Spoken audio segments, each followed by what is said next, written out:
Hello, everyone. This is part 2, so Q&A with Noah and Mike. So here it goes. We left on what was his biggest tree he really done, and it was a pine tree. It was 160 foot. Now, I got a few more questions for him on this part 2, and we're just gonna get right into it. Okay. So, when you started first building your business, this company, now, when you went to go hire somebody, what were you really looking for as in aspects of climbing experience, roping experience, or anything like I was that? looking for the ultimate ground man. Ultimate ground. Okay.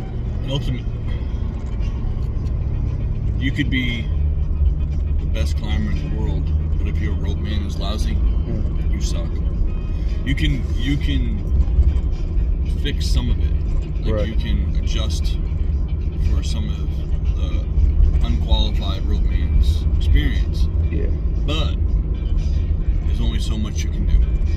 Okay? Because if he's wrong, he could shock load the tree, he could cause you major pain, he could hurt you, he could kill you. You know? Right. So that's what I was going after. I was going after the best rope man I could find. Oh, okay. Now, who was the best rope man you ever got to work with?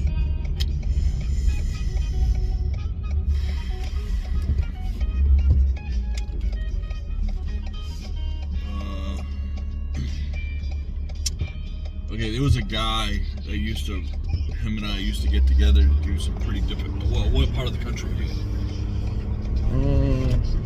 Let's say Mass. We can go to Massachusetts. Okay, let's go at New England. Yep. There was a guy I used to roll with, and if I had some really difficult projects, I'd call him up, and he'd come hang out with me for a couple days or a day or two. You know what I mean? Right. I was able to pull him from another company that he actually worked for, but they used to have to give that guy notice. Yeah. Okay. Mm-hmm. Believe it or not, the second guy that was intense, when I was contract climber, he actually owned his own tree company. But his name was Mike Radagucek. Okay. And he was intense. Another good guy, and he owns another tree company, is Mark St. Germain. He's awesome. Another guy named Jasper Toth. He is on top of his game. He is a phenomenal rope man. He used to push me pretty hard too. He'd be like, "Oh, you can't drop that tree," or he'd say, "Well, he wanted to get out of there." I'd be like, "Oh, I can drop that tree. I can make that tree go right there." And he knew I could, but sometimes I'd second guess myself or something. Yeah. You know what I mean? But I knew I could do it. I just sometimes, insurance is not cheap. Right. So, sometimes I always rather be cautious too. So, but let's see here. I mean, I've worked for some great rope men. Yeah. I've had some great rope men that worked for me in South Carolina. I've had some amazing rope men that worked for me in New Hampshire. I've had some badass rope men that worked for me in Maine, Pennsylvania, Maryland, Florida. Let's see here. I did some stint in Georgia for a while. That was pretty interesting. I had a good rope man in Mississippi. I've worked all over. I've had the lousy rope man too. Yeah. I've been knocked out, ended up in a tree one time. I had a huge log come around, fall all the way,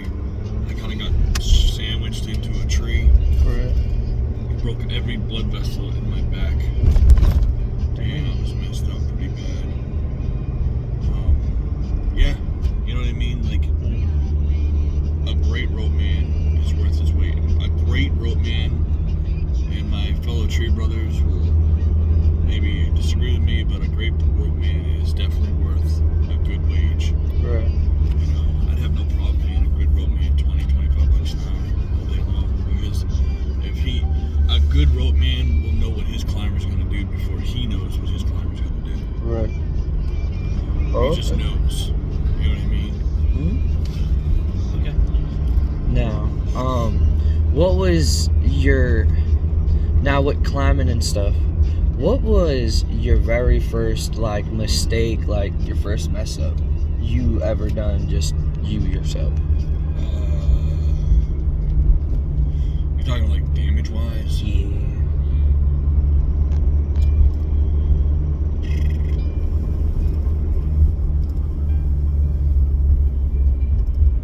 $1986, I'd have to say. I don't know what I was thinking, and I thought I was like on top of the world, and I took this limb, I took this top, and I was just, I should have just not been lazy, and I blame myself for it to this day, but, I don't know what I was thinking, and I only had one guy on the ground with me, and I took this top that was way too big, and the thing went sideways, and completely smashed out this fence, really bad. Really? Oh yeah. Wow. So, but I should have just gone higher, and I was just, at the end of the day, it was the last job of the day too, which is what, but I can't remember if I was working for someone. I think I was working for myself, yeah. Oh, okay. And, but I owned it, you know what I'm saying? Like, Yeah. I think the job was $2,000. And back in the day, that was, and, I think I told the guys, you know what, man, you got your job for free. And I just ate the job. I did like $1,900 for repair. So I'm like, just keep the money. Yeah. Yeah.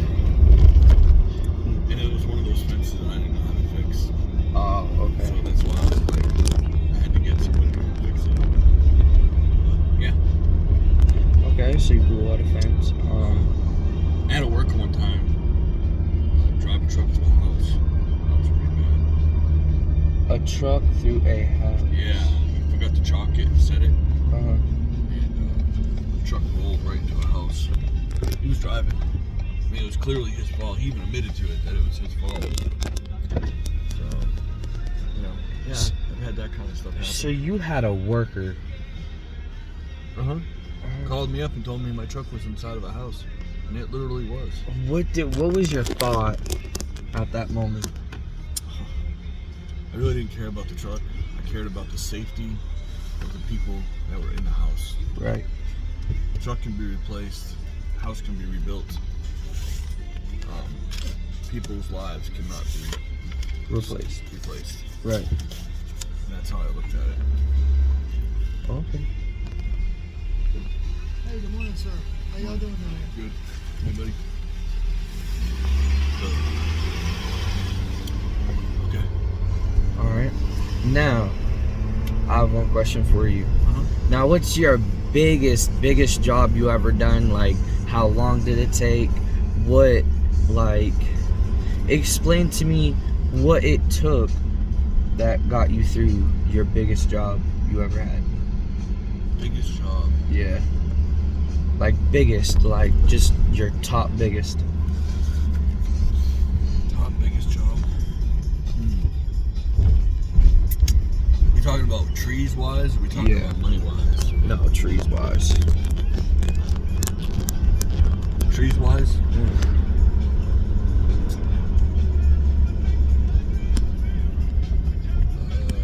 Man, I'm gonna have to really think about that one. It might be a part 3 to that. Part 3, okay. Well, then we can switch it over to this question. Okay. What was your biggest job you ever done, like money wise? $75,000. We started it in May and finished it up in October. And you spent all those months I just spent one crew, 3 people, every week. Every week they were there. Every week. Okay? Monday to Friday. 8 in the morning to 4 in the afternoon. We were there. Started in May and finished in October. Now, when can we get a job like that so I can experience? I'd love to. Today that job would be worth about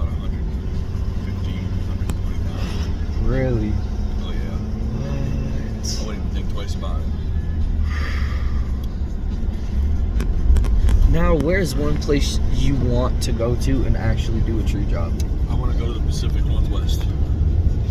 What's so I've had special? dreams of living in the Pacific Northwest since I've been 19 years old. I'll be 45 at the end of the month. And I think the Pacific Northwest is beautiful. The liberals, not so much. But, so what happened was I ended up coming across this line on this thing called Fundamentals of Tree Work by Jerry Brannick. I saw these pictures. I was just amazed by him. Yeah. I mean, this guy was revolutionary at his time. Like, any of my tree brothers will know what I'm talking about. Like, that is the tree Bible, man. Like, that guy is like you almost should pull the Bible. You should almost pull that out, put your hand on it, and say that you're gonna do good work. You know what I mean? You have to swear to him. You know what I mean? Because he is like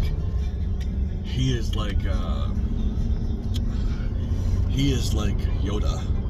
He is like a Jedi master At the tree business. He is just amazing. Okay. I think he's almost 60 now. Maybe he's older. If he watches this, let me know. You know, because maybe I don't know. Honestly. Right. So let us know about that. But he is like the Yoda of the Jedi world. Oh, okay. You know, for trees. Yeah. Okay. He is. I mean, he was making things before they started coming out with stuff that they come up with today. Right. You know, he was that innovative. You know what I mean? And he was just at the top of his game. And he got into it when he was in the army. I think he said I read something. He was in the army. And he come out of the army, and then he started doing logging or something like that. And then he had this skill that he was really able to climb those large trees. And he just progressed from there and started learning and loved, you know what I mean? And time went on, people just knew who he was and made a career out of it. Right. He's wrote that book. Now you can get that book on CD, I think, or something, or download it. Wait, isn't that those pictures? That picture I have of him, he blew a top at 150 feet with dynamite, I think, or cut it or something like that. But he did that. If you look at the first picture, he had no cast. At the second picture, he had a cast. Yeah. I mean, he is the tree climbers that tree climbers used to be. You know what I mean? He is just awesome. But he is still alive, right? As far as I know, yes. Oh, okay. As far as I know, Jerry Brannick is in California, Fort Bragg area, somewhere around there in Northern California. Oh, okay. I believe he's still very much alive. I would love to meet him. That is on my top of the line bucket list. All right. But I want to go to the Pacific Northwest. I would love to go to Myrtle Creek. Yep. And I would love to take some trees down with August Hunneke. Yep. I've actually met him 3 times. Oh, okay. Okay. I would love to work with his crew. I love the fact of his massive knowledge. You know what I mean? He's real people. I would also love to go to Olympic, Washington. There's a tree guy out there that I follow, and there's one in Eugene, Oregon. I would love to have the opportunity to go meet and talk to. So I would love to go to I would love to meet Jerry Brannick. Right. Then I'd love to go to Myrtle Creek, Oregon. From Myrtle Creek, Oregon, I'd love to go to Eugene, Oregon. Oh, okay. Okay. And then I would love to go up to Olympic, Washington. And I'd love to take a stop over and meet the great people at Whisper Tree, because that's where I buy all that my stuff. Oh, yeah. And I'd love to go to Madison Saw Shop, because I'm a huge West Coast saw man. Yeah. But you know that, even though I live on the East Coast. Of course. And I would love to buy me a couple saws that were tuned from them. Right. So I would probably go there and melt my credit card, but that's okay. He said I will go there and melt my credit card. I'm just being honest. Well, no. Yeah, I would love to go to Washington, Oregon. I would love to do that trip. You know, I'd love to take a month and just do it. Yeah. So what's holding you back? starting my business here, Right. if I had a team that I could truly trust just to Just get it all done and didn't run it. have 11 animals, Yep. I would probably buy me and my wife a travel camper, and I would roll. Okay. Had one Okay. little doggy or something like that, or but you know how many animals I Yeah, have. 11. Forest. Yeah. Have a zoo. Yep. Small zoo. Okay. Now this question is probably one of my top questions I have for you. Now, I have a hard time, like, roping, whatever. Uh-huh. Like, I'm okay just starting on it, but what did it take you to like learn it? What like laid dominant into you to be like, okay, this is how many reps, look up You how have to know big your it. weights. You really have to learn your trees. Oh, okay. It's like being a dedicated mechanic, right? Yep. I know this mechanic. You could put your phone on speaker and he could hear what it's doing. And he'd be like, oh yeah, that's this. If you go to the Napa or O'Reilly's and get this, and go back over there and take that off and put this on, your truck will be fine. Okay? He's dialed into his career. He Yeah. knows, he lives that job. Right. And if you want to be a good tree man, or a good ground man, or good in this industry, Yeah. you need to know what you're looking at. Right. You need to know your species. You just need to know. You know what I'm saying? Yeah. Of course. So, Part 3 coming soon. Part 3 very soon. part 3, definitely. Okay. Didn't mean to switch the camera on you guys, but appreciate it. Just stay tuned for part 3 and we'll get right back to you.